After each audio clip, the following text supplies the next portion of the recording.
one thing with that, which I was really big on, just because looking at it from a historical standpoint, I wanted a African American female team around my wife and my child when they were Mm. coming into this world.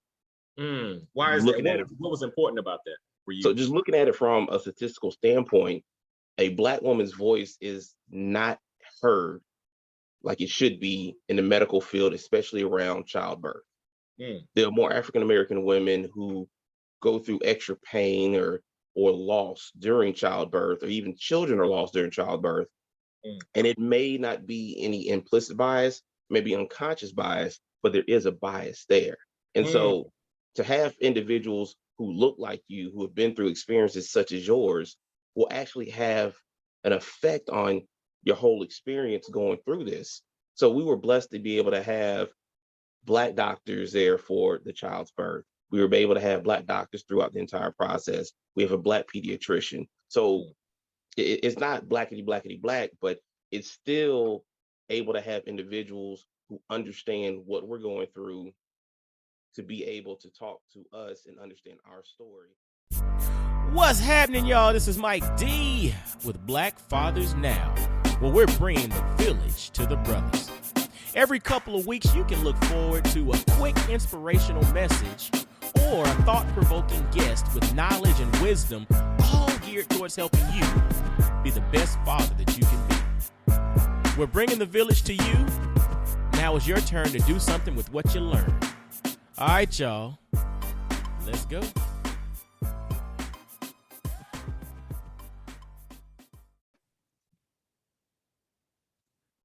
What's going on, fellas? This is Mike D, Mr. Double Down on You, with another episode of Black Fathers Now. Now, dig this, man.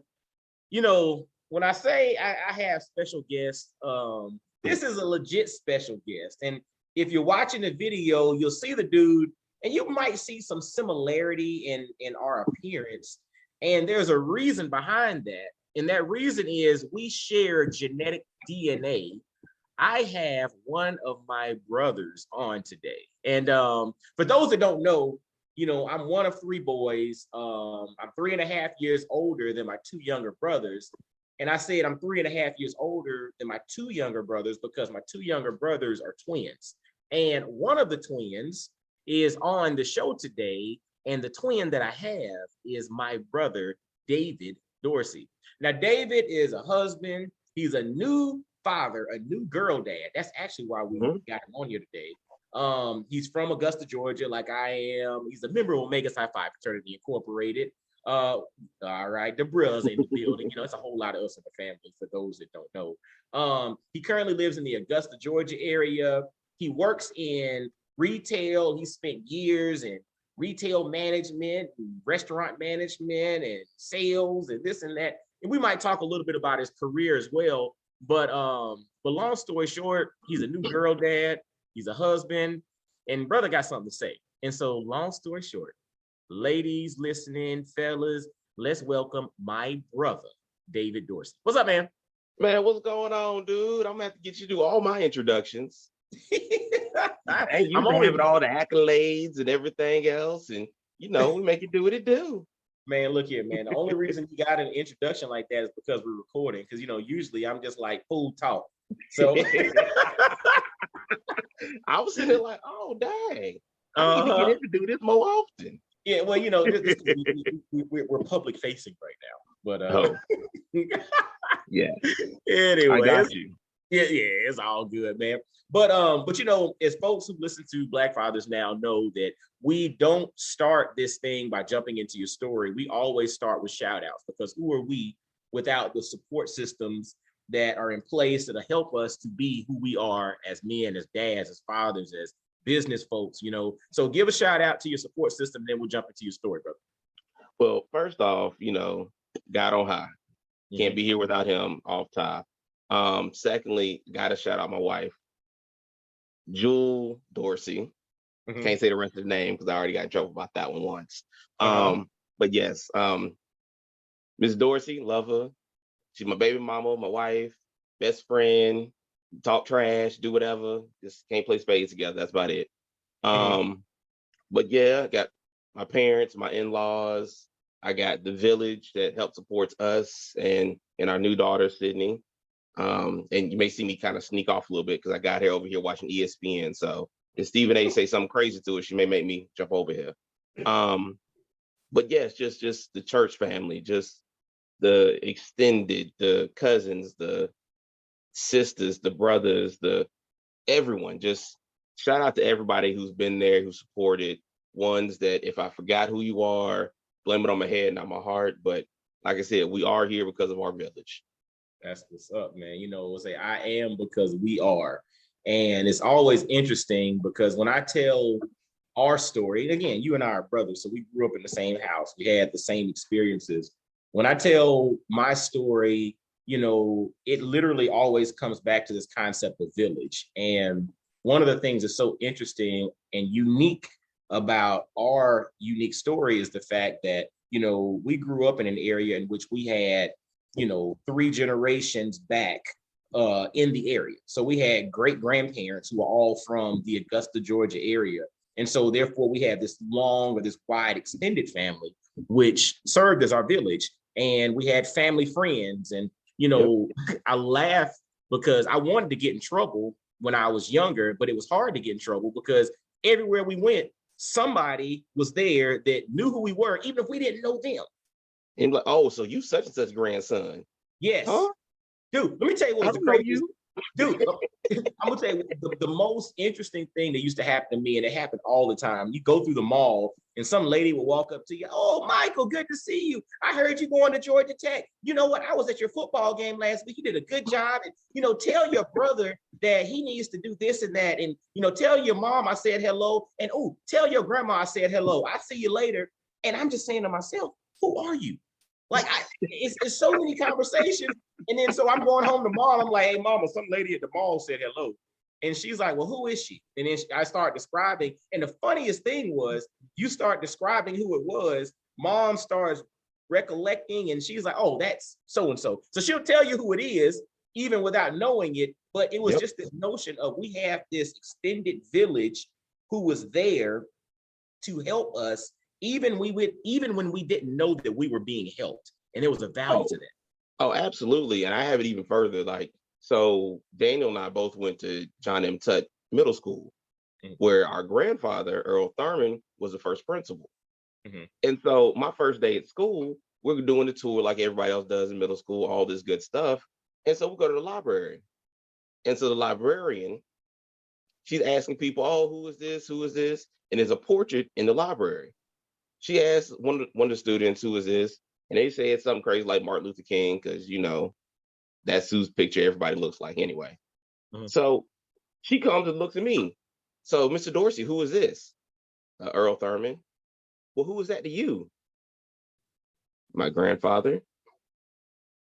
And so I'm trying to figure out the first day of school, who is this lady? And how does she know who I am already? Or better yet, going through middle school, the lunch ladies, they knew who we were. She was like, oh, you were Mr. Thurman's grandson. Don't worry about it. You got these extra fries. He was so good to me. I'm like, oh, thanks, granddad. So, just little stuff like that. And even as an adult, because I'm in the sales industry, I had people come in and start talking to me and be like, I know who you are, but I don't know if I should tell you who I am.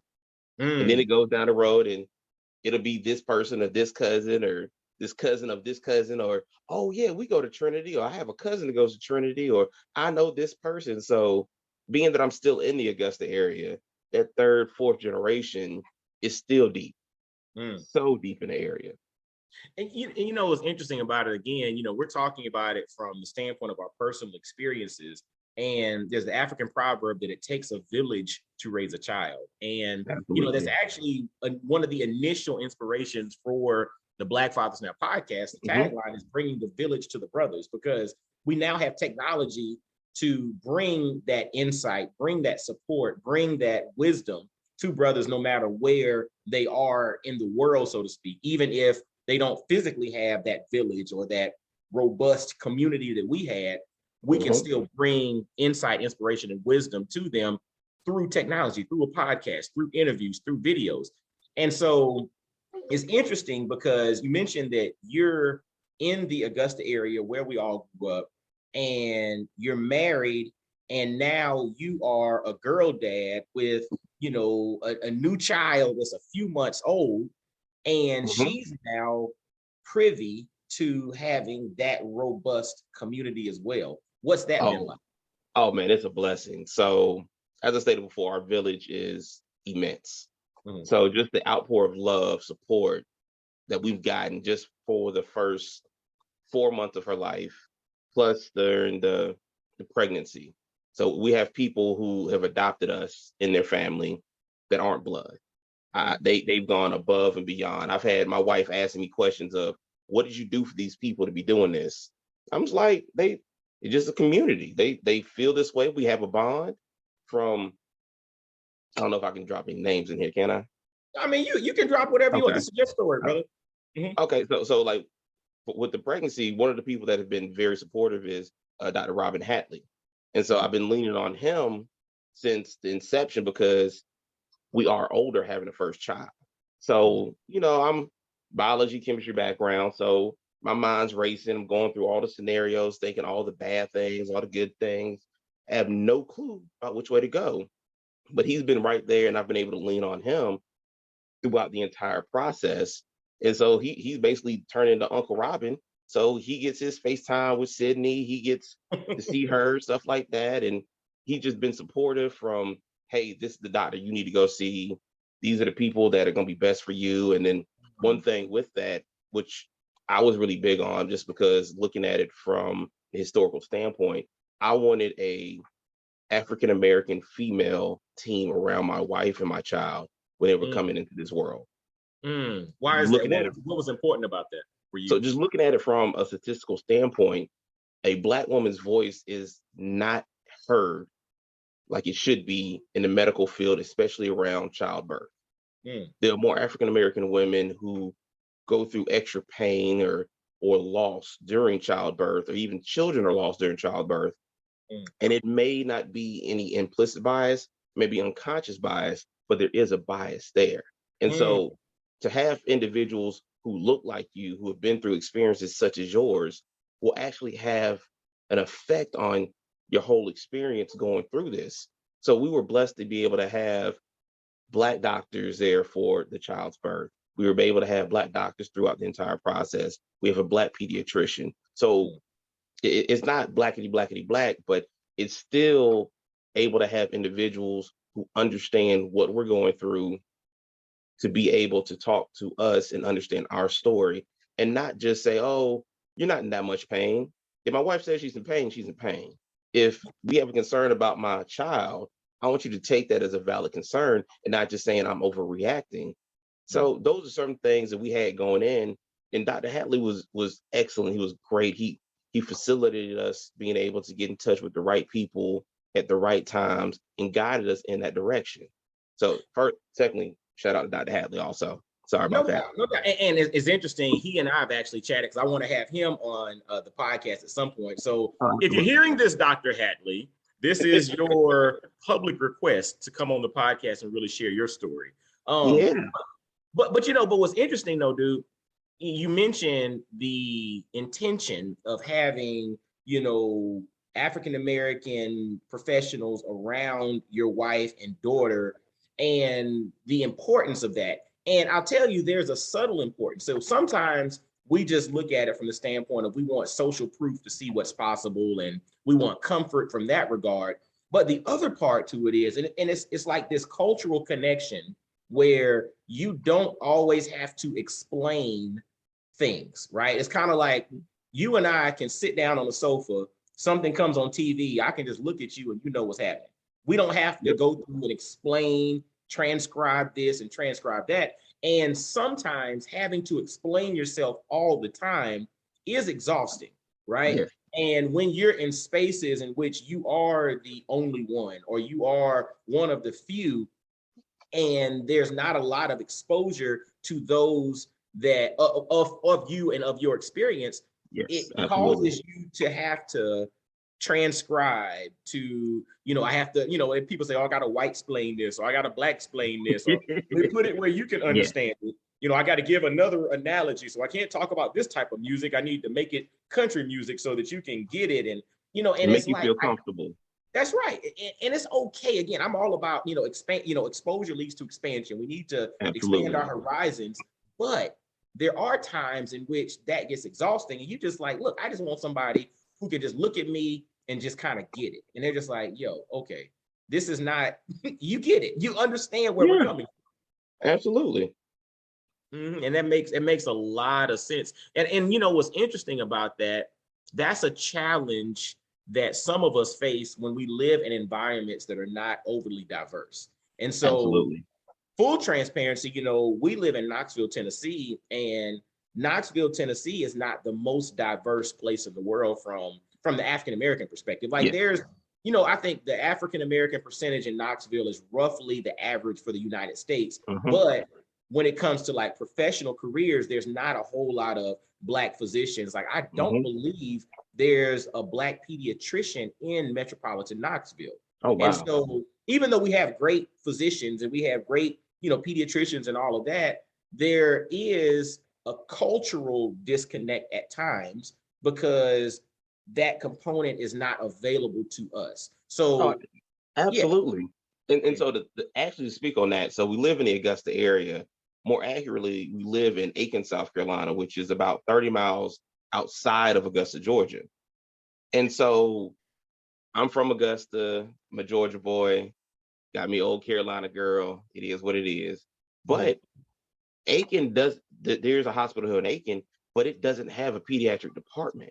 They can deliver babies, but if something goes wrong, there's no specialties that actually take care of that. And so that was one of the things that we were looking at, because my wife being from Aiken, it's much more convenient if we can go to the doctor that's 10, 15 minutes away instead of 30 or 40 minutes. But the comfort level that we have with being able to go across the bridge, and because of our family being 3-4 generations in the Augusta area on the professional teaching medical side, we have those connections so that it makes it much easier for us to find things that we need. And if I need anything, it's right there. And so we're blessed because the Aiken area, as in most of South Carolina, there are medical deserts. So there are gaps where you're not going to have the type of medical expertise you're going to need close by. Yeah, hold on. So let's jump into that, because again, we're talking about you being a new father, a new girl dad, and what you're talking about are, in essence, some of the things to consider when your wife is pregnant, or when you're about to be a new dad, or if you're a lady listening, you're about to be a new mom. Things to consider, and it's interesting because you dropped something that was actually something that we considered with the birth of our two children, now almost 11 years ago, our oldest, and almost 9 years ago, our youngest. And that was the facilities and the options or the capabilities of the facilities where your kids are going to be born. So in the Knoxville area, there was, at the time that our kids were born, there were two primary health systems that a lot of people use: University of Tennessee and Covenant Health Systems. And they had Covenant had a few different locations. And a lot of our contemporaries went to Covenant Health System to have their baby at, Children's they had Children's Hospital and Sanders, some different names of hospitals. A lot of our contemporaries had babies there. But when I was in the pharmaceutical industry, I spoke with a nurse practitioner who mentioned that she delivered at the University of Tennessee because the University of Tennessee had a neonatal NICU in-house at the University of Tennessee. Now, I think things may have changed. They may have added one at one of the Covenant hospitals. But the challenge was, if we were to go to one of the Covenant hospitals and deliver, should one of our kids need a neonatal NICU, which is a neonatal ICU, then they would have had to take our kid from that hospital, transfer them to Children's Hospital, which would have been a separation between us and our baby. Whereas if there were some challenges at UT where we ultimately decided to deliver, our kids could get the treatment from the neonatal ICU in-house, and they didn't have to leave the facility. And full transparency, with our oldest daughter, there were complications at delivery, and so they had to basically revive her and do all of this stuff. And so we had to have specialists come in for a day or so while we were still there. Everything turned out fine. She's Yeah. a ball of energy now, but that was one of the things that gave us comfort. And so if you are someone who is about to have a kid for the first time, or you know someone that is, these are things to think about when you decide on where you want to deliver, where you want your child to be delivered. Oh, absolutely. Because as a new dad, like I said, when it comes to the birth and everything, you have no control. Mhm. You're just as bystander. You're sitting there watching, being a cheerleader. So all you can do is prepare and try to put all the ducks in a row, dot all the I's, cross all the T's, and just make sure you've done everything that you can on the front end so that when it's game time, you go. And you got the people in place that can take care of it, that you feel comfortable with, and that you understand that they know what they're doing.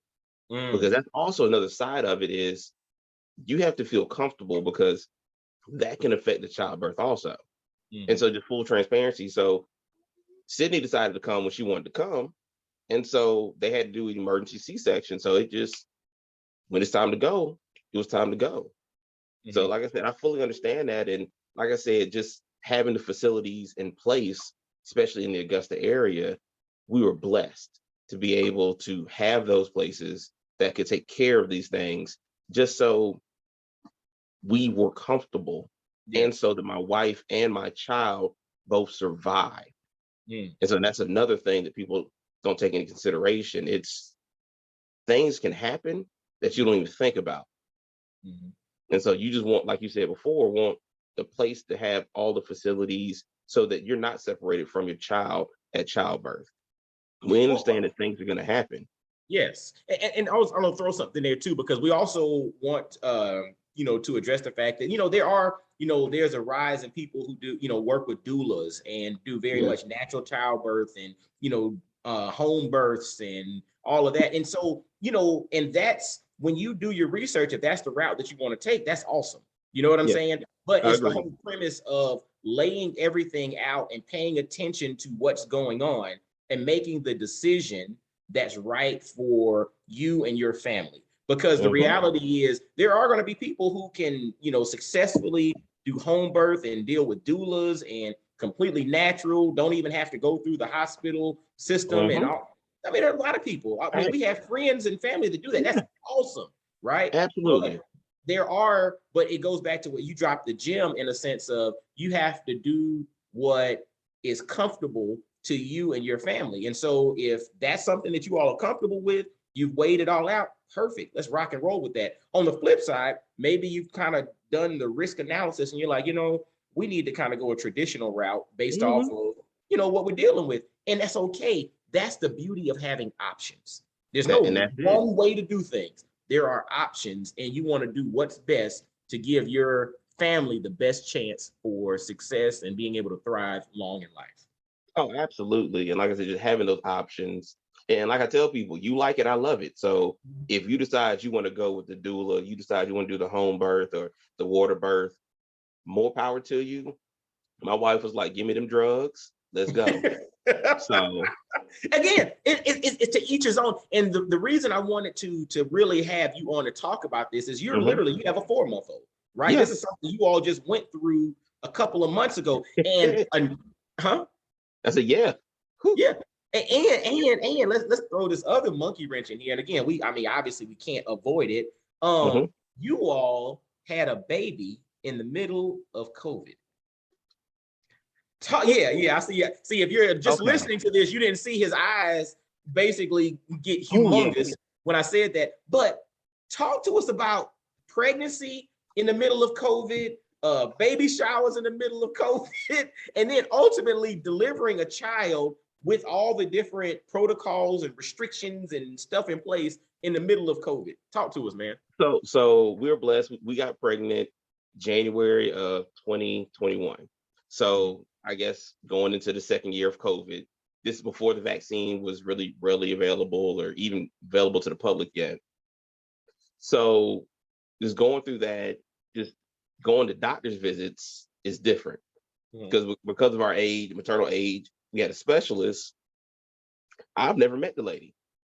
I've seen her on FaceTime calls, on Zoom calls, but I was not allowed in the office because she was not playing any games. She deals with high risk pregnancies. So the mother went in without me. So I could talk to her via calls and stuff like that.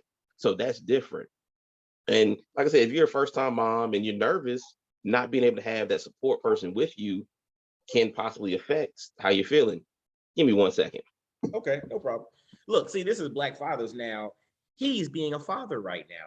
He had to slide over and handle little Sydney because you know, he's babysitting and interviewing. Hey, it ain't babysitting, taking care of my child. Well, that, thank you for clarifying. See, and and we have to change our terminology because again, I don't babysit. I keep my kids. I take care of my kids. I'm playing with my kids. I'm showing up. I'm not babysitting. Thank you for clarifying that. Babysit. We drop off and pick up.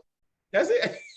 Thank you. Thank you for clarifying that. Fellas, if you are that baby's pappy, you ain't babysitting. You keeping your kids. The pappy. I that baby pappy. But but go back. So the whole notion of pregnancy visits, and you mentioned you weren't able to go to like the visits when you had to go meet with the specialist due to COVID. And that's, dude, I ain't gonna lie, I went to every appointment, every scenario, every interaction, every interview, every pediatrician visit before, I was at everything. And I was there arm in arm with my wife because we were a unified front, right? Yeah. But you weren't able to do that due to COVID. So I made every visit. I just couldn't physically be there. I'd be in the car playing on my phone, wait till I get that phone call. Like, all right, cool, we're gonna look at the sonogram, we're gonna look at the heartbeat, we're gonna do all these things, but I couldn't physically be there. And then sometimes we even had my in-laws, they'd ride shotgun too. And so, like if I had to go to work afterwards, they'd ride along and then they'd be the taxi bringing her back home. So it was one of those, like I said, part of the village. But yeah, COVID, COVID is COVID. Rona just be messing up stuff. So, but then with the OBGYN, the delivery doctor, I was able to go in. But even with them, the mom, Sparkle, will go in, get seated, and once she got back to a room, then they will allow me to come back in and be part of the visit. So that was a little bit better. But then even with delivery, wasn't nobody allowed to come up there. Like we delivered at Doctor's Hospital and they did a great job of maintaining like, hey, it's gonna be the mama and one person. Doesn't matter who it is, it's one person. And that's just to protect the babies, to protect the mothers. So the staff has one less layer of concern for what's going on, especially during the pandemic and everything else. Now, kind of backtrack talking about these baby showers. Let's talk about this village. We got a big old family. And I didn't quite anticipate the excitement around, I guess, since I'm the baby boy, I'm the youngest twin, I guess. But yeah, a lot of folks been waiting for us to have a child.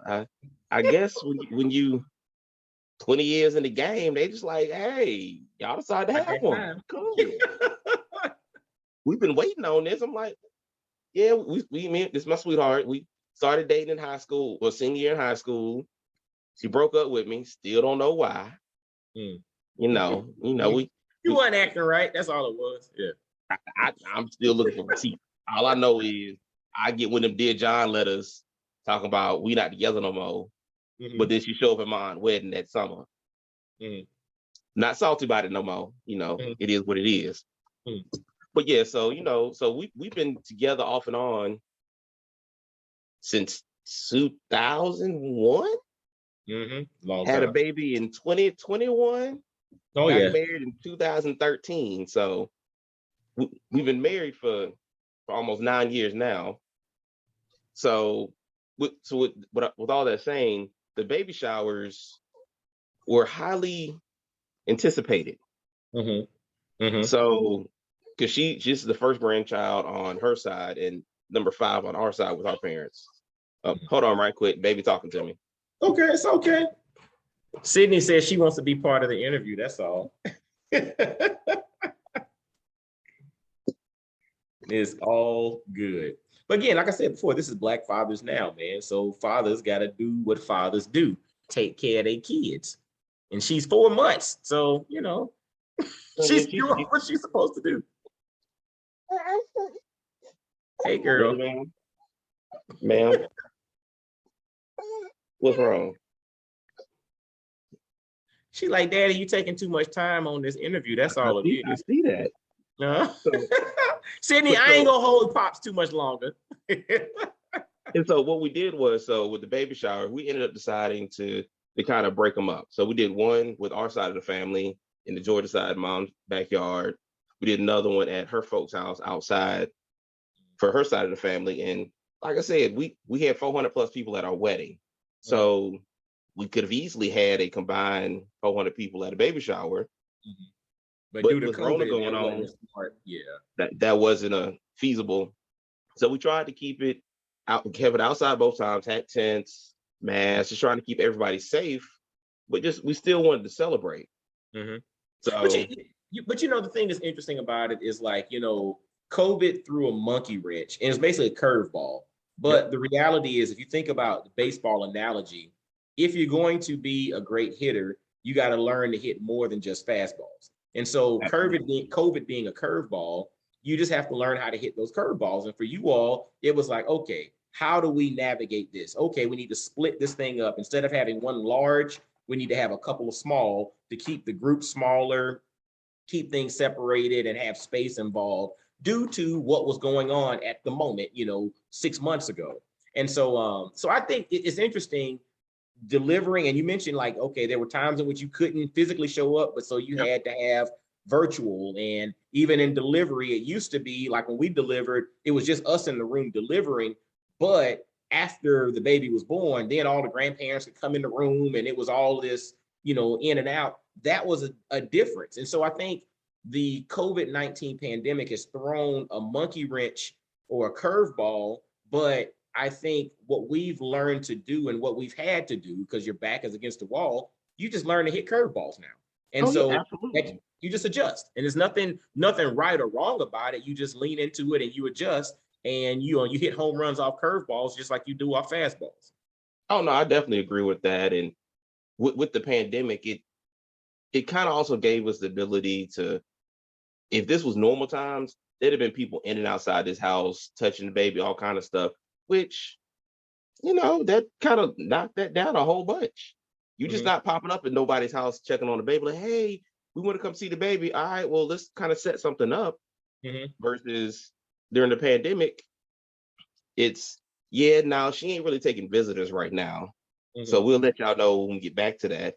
And we've been blessed because, like I said, knock on wood, baby ain't been sick. We trying to get through this cold season. Got 2 more months to get through this season. And if we can make it through the first one, praise Jesus, no sick baby. We're gonna claim well-being and wellness no matter what. You know what I'm saying? So I want to also kind of jump into, you mentioned, the process and delivery and birthing and all of that. And, you all being in your late 30s, being parents for the first time.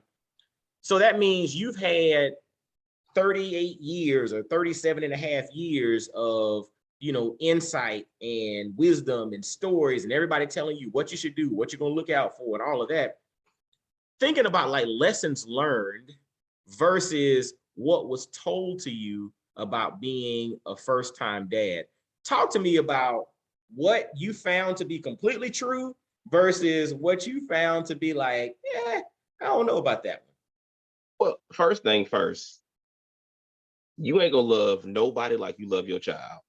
And you can understand that people are like, when you have that first child, that look in the eye, you won't understand.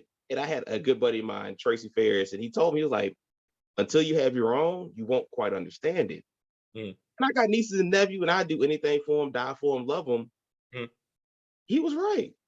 It's a completely different love that you have for your own, which I can't understand it. It just is what it is. Like as a father of two, you definitely understand that.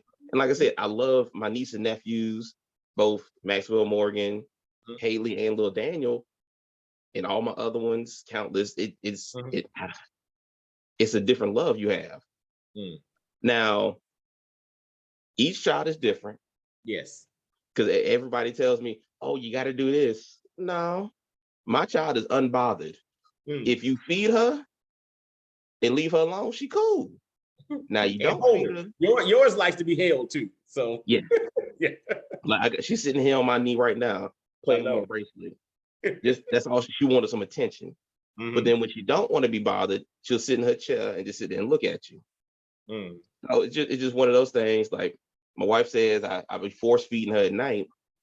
I do between 10 and 12. She gonna get this bottle, so she sleeps from 12 to 6. Okay. I'm trying to get me a solid 6 hours of sleep. Man, the baby gets 6, I get 6. 4 months in, being able to get 6 hours of sleep is a doggone. That's so for folks that are already dads and moms, if y'all listening to, y'all know what we're talking about.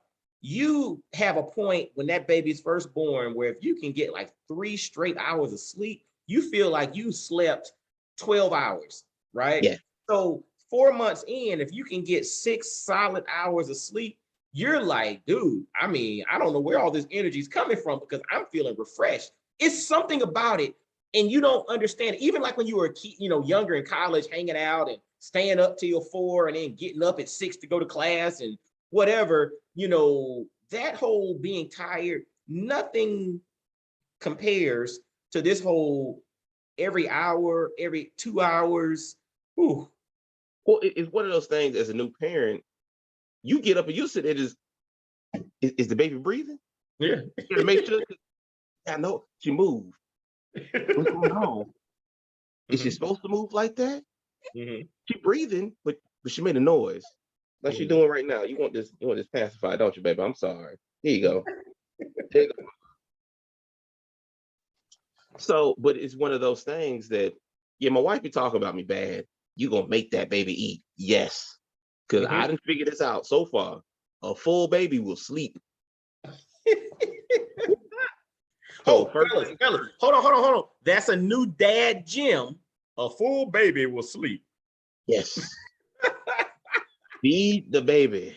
Make sure that baby full. That stomach is full as it can be. You done burped them. Lay them down. Because when that stomach empty, they up.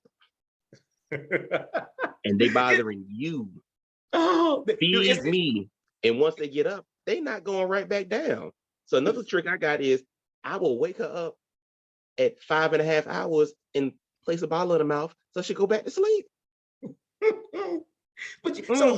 So what's interesting is he's giving tactics that are working for him, but he also mentioned right before the importance of understanding that each kid is different, right? And I'll tell you what's interesting about that based off of our experiences. Morgan, my oldest, she literally at 6 weeks was sleeping through the night. We could put her down at like 11. She would sleep from 11 to 6. It was like you fed her, we put her in a swaddle, and it was like she would move for a little bit, and then it was like the sleeper hold. She was out. But Maxwell, my youngest, this little dude didn't sleep through the night until it was well over a year. Like he was one that woke up 2-3 times a night, no matter what. He could be full, he could be, feeling perfect. Dude was just he basically said what the Lord gonna give you what we were thinking that this was easy with Morgan. Maxwell came along and he was like, no, we saw the other end of that spectrum when it comes to sleep. Yeah, this one trying to trick us. Yeah, trying to trick us. Yeah, so Morgan tricked us. We were just like, everybody's talking about this lack of sleep. Come on, we got this. Man, please, Maxwell, the young brother gave it to us. She's trying to trick us. See, it's easy having a baby. Go ahead and have another one real quick. Ooh. Let's figure this one out real quick. Let's figure this one out. Let's enjoy the moment. Let's be here. Yeah. Ain't no rushing on this. I love it. And so, dude, I know you're spending time with little girls. So we're gonna wrap this thing up in a second. But before we wrap it up, man, as a new girl dad with a 4-month-old, in the middle of COVID and delivery and pregnancy, all this stuff, and supporting your wife and doing your thing and working, what advice do you have for new dads? Well, one thing is I was blessed because I work for a corporation that gave me 8 weeks of paternity leave. So, and that's one of the things. Another grown folks moment is when you look at a job, look at these benefits, because that makes a hell of a difference. So I was able, while we were pregnant, to go to the doctor's visits. I was able to be there to support my wife, and then after the birth, because we did have a C-section, my wife needed extra support. And so I was able to take the first couple weeks and just be home.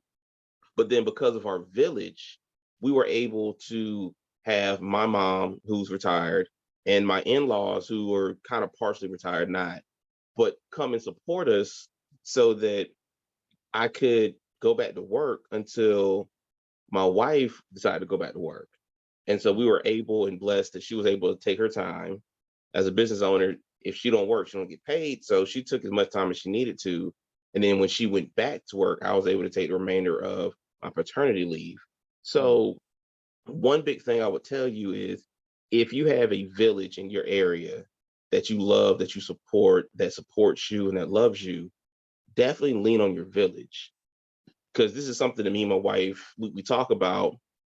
The people that have to do this by themselves, I have a completely different level of understanding, love, and just respect for you, because we grown, we're financially secure, but we couldn't have done this by ourselves. I wouldn't want it to try to do it by ourselves.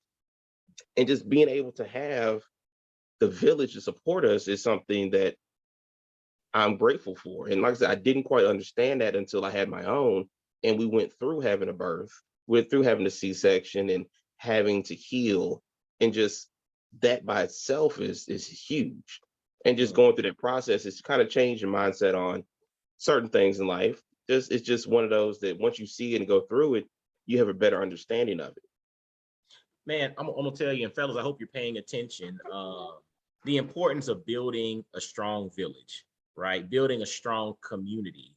I interviewed a brother a couple of years ago out of Toronto named Dr. Vibe, and when we were talking, one of the things, I used the quote, "Your network is your net worth," and he checked me on that, and he said, Mike, I like to rephrase that, and it's really not your network, but it's your community. And he gave the reason behind it. He said, with a network is something that you tap into when you need, but there's no level of connection or responsibility associated. When it's a community that you are involved in, or your village would be synonymous with a community, there's something that you feel a level of responsibility to. So it's not always I'm tapping in when I need something, but it's I'm responsible to this, and others that are part of that community responsible as well.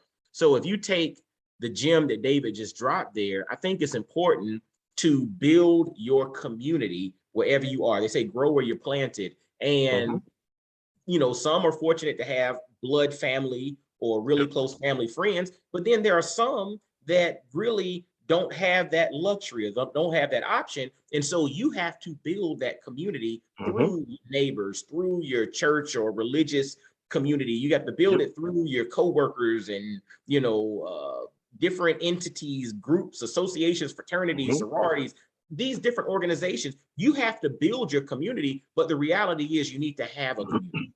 That's the key, because you cannot effectively do this by ourselves. I don't care how much money you have, how smart you are, how many books you've read, you need other people. And that's the key gem to all of this, is the importance of building community, the importance of support, and the importance of family, because no matter who you are, you're going to need help along the process. Oh, absolutely. And that's something that, since we've gone through, we have he's basically a brother who's having his first child in his late 30s also. And so we've been able to, anything that I know, anything that I've learned, I give it to him. And then he's actually moving back to the area. And so it's like, hey, we're going to be right there. And just the level of support that I didn't realize was needed for childbirth or for young children. Whew. Hey, brother, here you go. Whatever you need, this is what we got. Matter of fact, these are extra diapers that we're not going to use. You're going to need them. Don't buy nothing, because you're going to grow through them. Because this one here, 4 months, about to be the size 3. I'm just like, what I'm gonna do with this whole box of size 2s that we opened? That's it. That's it. But you know, Maya Angelou said it best. She said, when you give, when you learn, teach, right? Yes. And if for you to become proficient in what you do, you need to teach somebody else, because that's where you can really put it into practice and show and learn. And that also helps the next person. But then you also create this, you know, it's like energy is neither lost nor gained, is transferred, right? So then you start doing that for others, and then they feel the need to do that for someone else, and then we create this de facto community and or village. And again, it doesn't have to be biological family. It could be a community that you create, but you are in need of a village. You're in need of a community if you want to position yourself best to thrive. Relationships matter. All right. Oh, absolutely. It definitely does. And as usual, your voice is putting your niece to sleep. That I know. She always does that. Whenever it's either she doesn't want to fool with me, she's turning away, or she goes to sleep. So, you know, that's a good thing. So maybe you need to put the podcast on playlist during bedtime, when she starts getting hyped. But cool, man. Well, dude, I'm gonna let you get ready to put her down. And man, I appreciate you stepping on and dropping some gems for the fellas. And again, this is a dude, he's a new girl dad. You know, he's doing his thing. He dropped some gems, but I want you to take heed to the importance of relationships, the importance of asking questions, the importance of, you know, curveballs are going to get thrown. Learn how to hit curveballs in life. COVID is a curveball. You got to learn how to hit them just like you hit the fastball. You know, just live life, man. Remember that advice is going to come at you, but you have to look at what's right for your family. Think about where you're going to deliver your kid. I mean, whether it's going to be in a hospital, whether you're going to use a doula, whether you're going to do a home water birth, whatever, weigh out all the options and pick what's right for you, and make that decision, but figure out what's best for you. That's the key. Whatever's best for you and your family, your wife, your kid, that's the decision that you make. And, you know, y'all go and be great. And perfection is not a requirement for greatness. So y'all, check this out. Anything else you want to leave before we shut this thing down, brother? Man, I just appreciate you having us on today, and you know, putting Cindy down for her nap time. Appreciate you using your voice, you know, the baby whisperer. But no, like I said, it's been a pleasure sitting and talk about it. And you know, maybe we'll be back on. I think the last time I was on here, we were in Jamaica having a good time before the baby. Oh yeah, that was pre your baby, and our babies were with the grandparents, and we did a little round table discussion in Jamaica. Had a good time, you know. It might have been one of the inspirations which led to the babies, huh? That's another conversation. Make it do what it do. Yeah.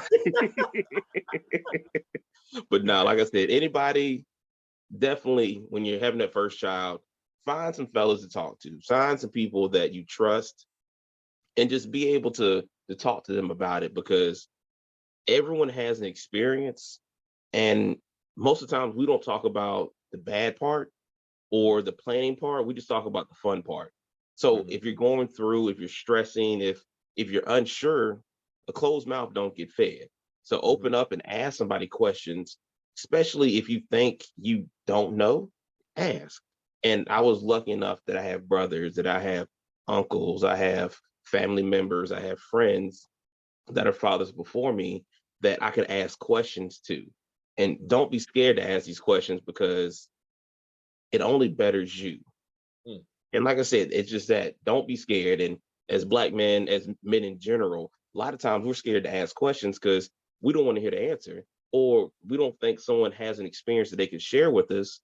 But then you come to find out, oh yeah, I was nervous. Oh yes, this was going on. No, I had no clue what was going on. So you don't feel isolated, you don't feel alone. So my only thing is ask, talk to somebody, and if you need help, get it. Ask the questions, and if you need help, get it. Ain't no better way to end this one than with that. So fellas, as always, make sure to follow Black Fathers Now anywhere you listen to podcasts, subscribe, share this thing out. If you're a new dad, or if you know a new dad, shoot this thing over to them. If you know someone that's expecting to be a father, shoot this thing over. Oh, also in the link in the bio, I'm also going to have a link to my course, Jumpstart Fatherhood. And this literally is a 15-module course, which is really designed to help expecting fathers learn think and approach this thing so that they can become the best dads they can be. And some of the things that, my brother David dropped, you'll actually see and experience in Jumpstart Fatherhood. Mm-hmm. So, but yeah, as always, share this thing out, leave ratings. Is anything we can do for you? Definitely shoot email, blackfathersnow@gmail.com. And until next time, y'all be blessed, well, and wise. And I'll holler at you. Peace. All right. Yo, fellas, I hope you enjoyed today's episode. And always visit blackfathersnow.com, as well as follow Black Fathers Now on virtually every social media platform you can think of. Instagram, Facebook, Twitter, everywhere. Just follow us and engage with us, man. Look forward to hearing from you. And I guess until next time, I'll holler at you. Peace.